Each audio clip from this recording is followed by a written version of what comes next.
Today we will use beef, garlic, onion, tomatoes. You can use any kind of tomatoes you want to use. I just happen to have cherry. And a variety of bell peppers. Getting nice and hot. This should feed 20 people.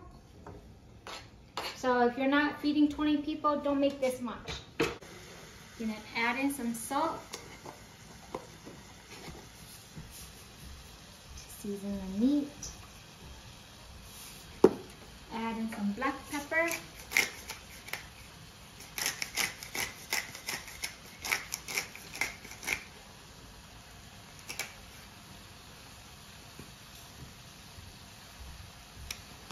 You're gonna stir until this gets a little, like maybe halfway cooked.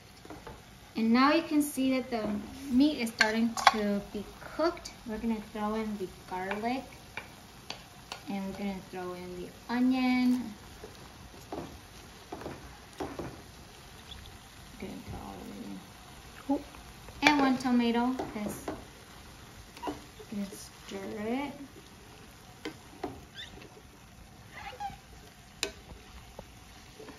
And then you're gonna put in some hoisin sauce. Some oyster sauce.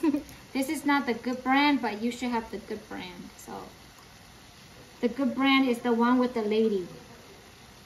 The Panda one, not so good.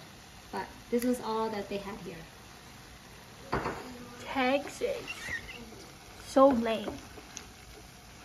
Yep. This one has like a different smell to it. So you're gonna want to cook and stir this. Just let the onion and garlic really start to season up the meat.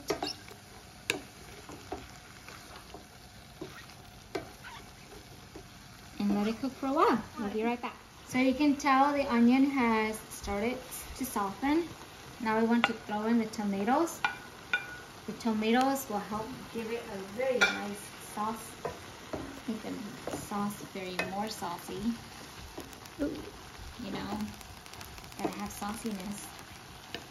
And then you just stir and let it cook for a little bit until the tomatoes have kind of cooked down a little bit. So we'll be back. Right.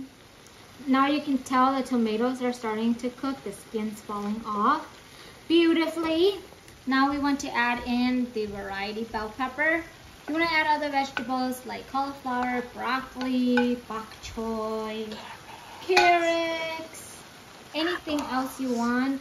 You can certainly add it in at this time. And you're just going to stir it in. Just going to stir it in.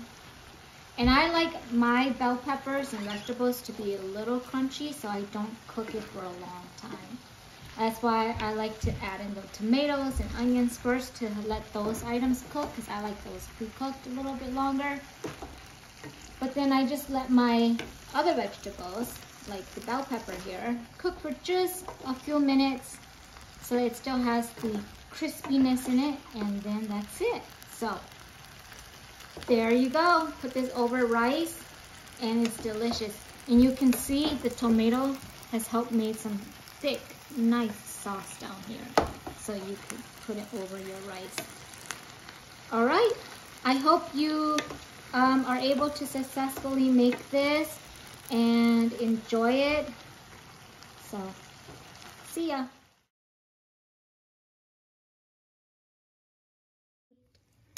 Delicious rice is about to be eaten.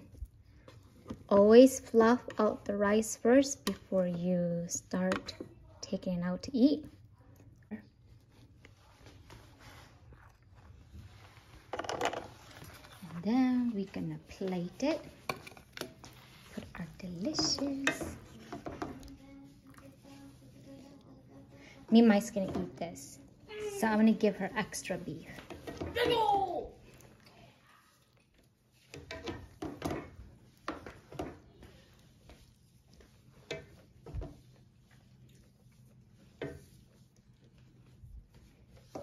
And there you have it. It is done.